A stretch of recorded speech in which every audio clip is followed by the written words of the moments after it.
तुम्हारी मांग की सिंदूरी छटा, घटाओं से केश, दूध सा मुखड़ा, ऐसा लगता है आकाश में संध्या की लाली छा गई है और पूर्ण चंद्रमा भी उदय हो गया है। तुमको पाकर मेरे सारे स्वप्न पूरे हो गए, मैं संपूर्ण हो गया प्रिय।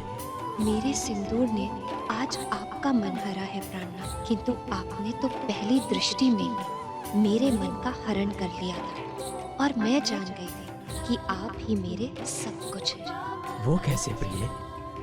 आपकी रुद्राक्ष माला को देखकर भगवान शंकर और माता पार्वती से मनाती हूँ कि यह माला सदैव आपकी रक्षा करती रहे और मेरी मांग का सिंदूर सदैव दमकता रहे।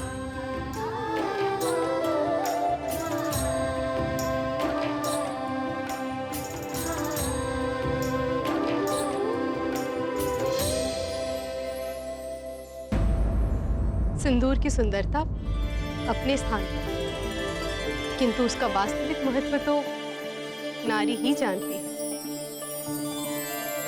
ये बात पूरी तरह सत्य नहीं है प्रिय। क्यों? जिसने कभी सिंदूर लगाया ही ना हो, वो भला प्रेम की उस गहरी भावना को कैसे समझेगा जो सिंदूर के साथ जुड़ी है? उचित है, पर जिसने लगाया हो वो पुरुष तो समझ ही सकता है।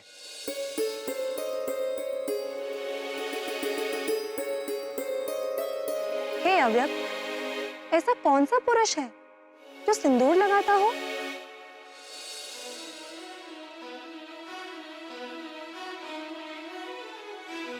राम भक्त हनुमान। हनुमान जी और सिंदूर, ये कैसी पहेली है नाथ?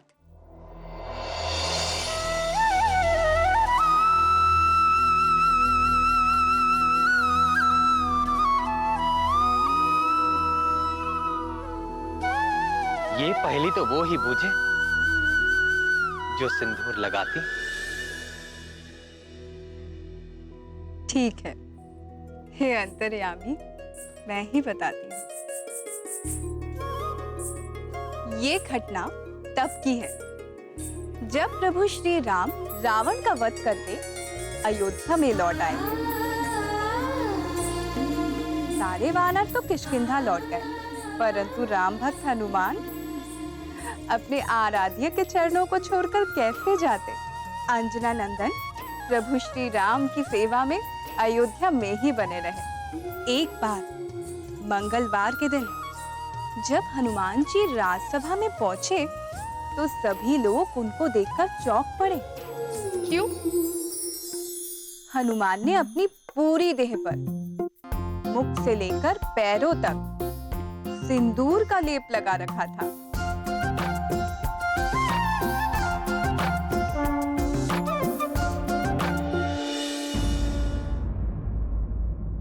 श्री रामचंद्र की, श्री रामचंद्र की, श्री रामचंद्र की, श्री रामचंद्र की।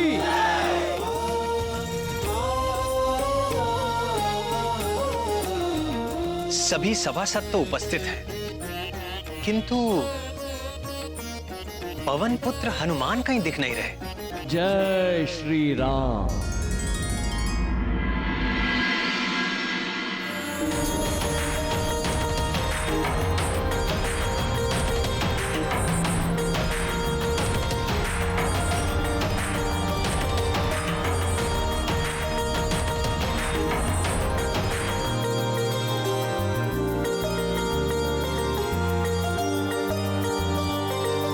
ये क्या महाबली, आज ये कैसा स्वरूप धारण किया है आपने?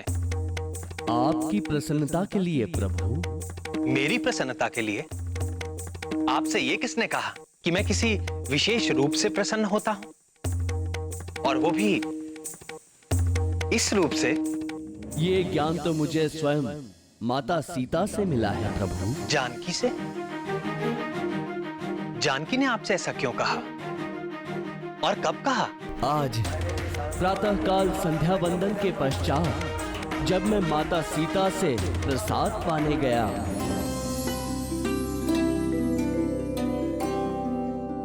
प्रणाम माते, भूख लगी है, प्रसाद दे माते। हाँ पुत्र, तनिक ठहरो।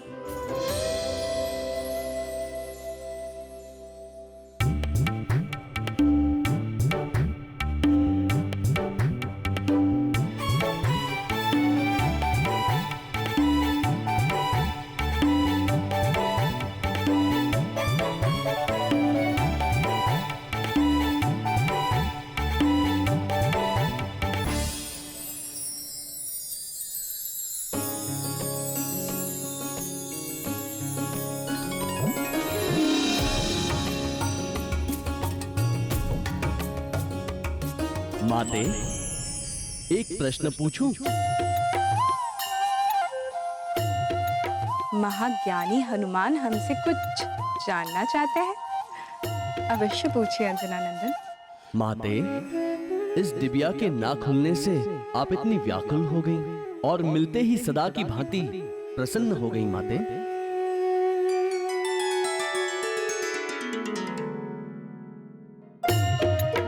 ये तो स्त्रियों का रहस्य है पुत्र, तुम्हें कैसे बता दूं? अच्छा अच्छा, उदास मत हो।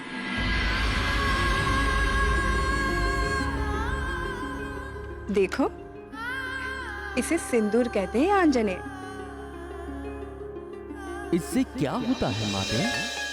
क्या होता है?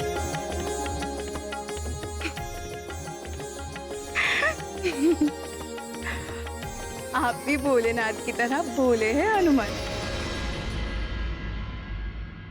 अच्छा सुनो, संसार की हर स्त्री अपने स्वामी के लंबी जीवन के मंगल कामना के लिए अपने मांग में सिंदूर धारण करती है,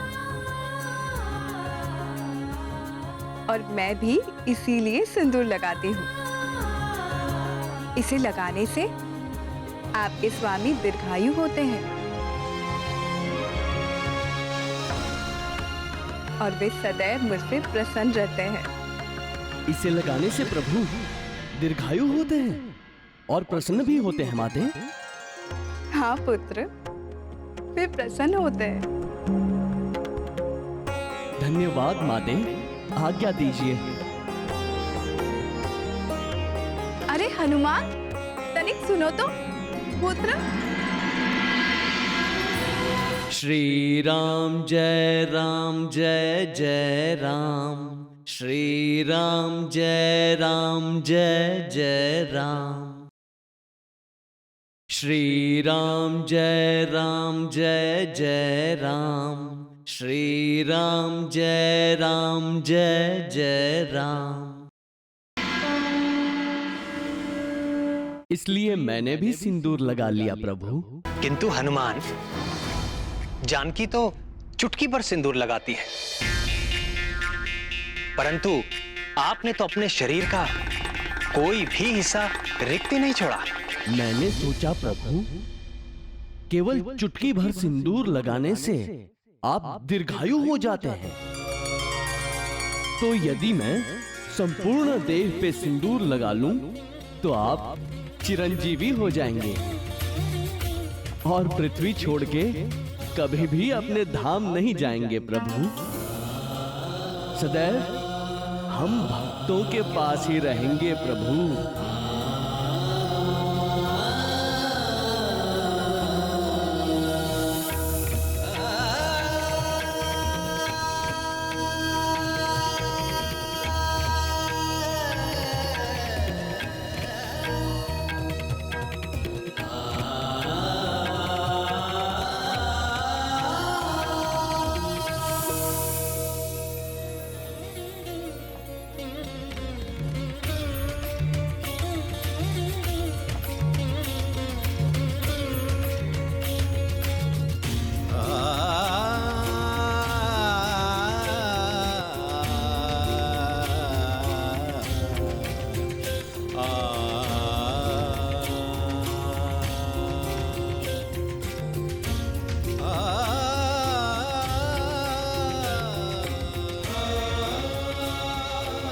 तुम्हारे हृदय की सरलता और भक्ति निराली है हनुमान। ऐसी ही भक्ति मुझे तुम जैसे भक्तों के अधीन बनाती है। आज मंगल के दिन तुमने मेरे लिए जो ये मंगल कामना की है, तो मैं वचन देता हूं महावीर कि मंगलवार को जो कोई भी तुम्हारे इस सिंदूरी रूप के दर्शन करेगा और श्रद्धा से तैल और सिंदूर अर्पित करेगा, उसके प्रति भी मैं वैसे ही कृपालु हो जाऊंगा जैसे जैसे कि तुम्हारे प्रति हूं।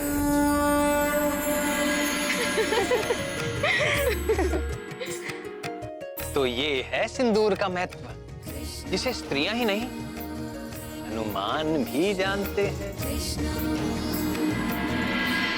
एक और महत्व की बात थी जो मैंने हनुमान से कही थी, अर्थात जानकी ने कही थी। वो क्या? यही कि विवाहित स्त्री के मांग का सिंदूर प्रतीक है कि वो अपने स्वामी के प्रति अनन्य भाव से समर्पित है। हनुमान ने भी सिंदूर लगाकर प्रभु के प्रति अपनी अनन्य भक्ति को भी सिद्ध किया।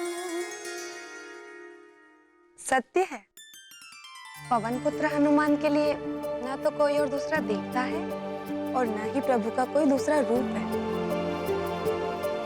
है तो बस केवल और केवल श्री राम। फिर क्या हुआ नाथ? विवाह के पश्चात केसरी और अंजना के दिन कैसे बीते?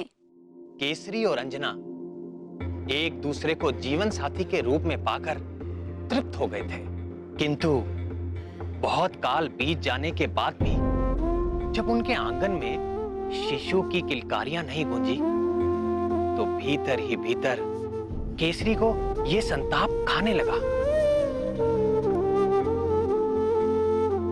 संतान सुख से हीन अंजना उसका दुख समझती थी, पर वो स्वयं भी दुखी थी। वो जानती थी ना तो संतान के बिना वंश वृद्धि हो सकती है और ना ही मनुष्य को पितृ ऋण से मुक्त किया जा सकता है। पितृ ऋण चुकाए बिना स्वर्ग का द्वार कभी नहीं खुलता। धीरे धीरे संतान का अभाव उन्हें हर पल खलने लगा था।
किंतु हे घनश्याम, अंजना को तो देवगुरु से पुत्रवती होने का आशीर्वाद मिला था, उसी कारण उन्हें पृथ्वी पर जन्म लेना पड़ा। तो फिर उन्हें संतान न होने का क्या कारण था? अंजना को यदि किसी साधारण जीव को जन्म देना होता तो कोई कठिनाई ना होती, किंतु उसे तो महाकाल भगवान शंकर के अंश को अपने गर्भ में धारण करना था, जिसके लिए वो आध्यात्मिक रूप से परिपक्व नहीं थी। पूर्व जन्म की अप्सरा अंजना स्वर्ग लोक से आई थी। स्वर्ग भोग विलास का लोक है, तप का नहीं। और अंजना को हनुमान को जन्म देने के योग्य बनने के लिए तपस्या की आवश्यकता थी। तपस्या? किंतु कैसे?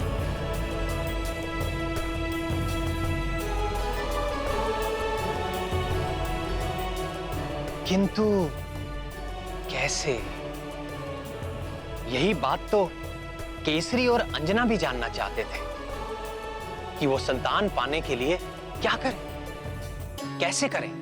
संतान की अभिलाषा से अनेक लौकिक उपाय किए, किंतु कोई लाभ ना हुआ। तब उन्होंने अपनी समस्या के अलौकिक समाधान को जानने के लिए ऋषि मतंग की शरण ली।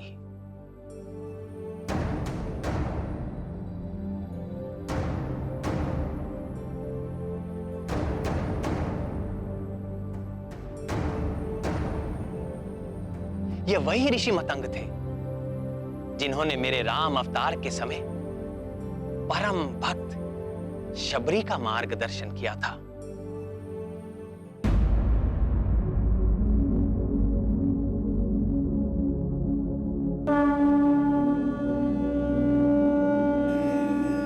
संतान प्राप्ति अस्तु।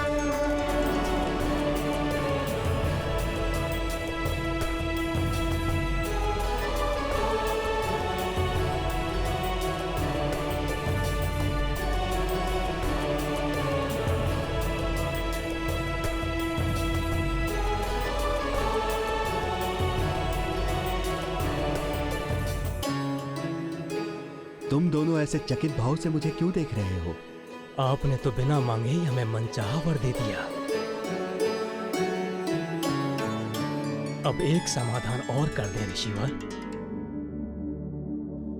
हम जानना चाहते हैं कि हमें यह सौभाग्य कब प्राप्त होगा।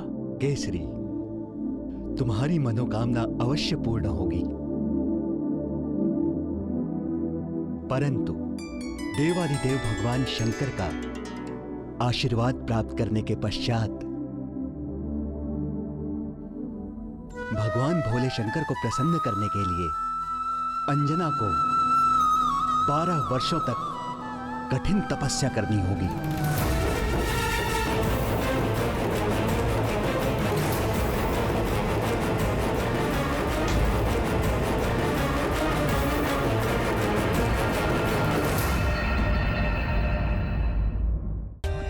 For more updates, subscribe to our channel, click the show links and enjoy watching the videos.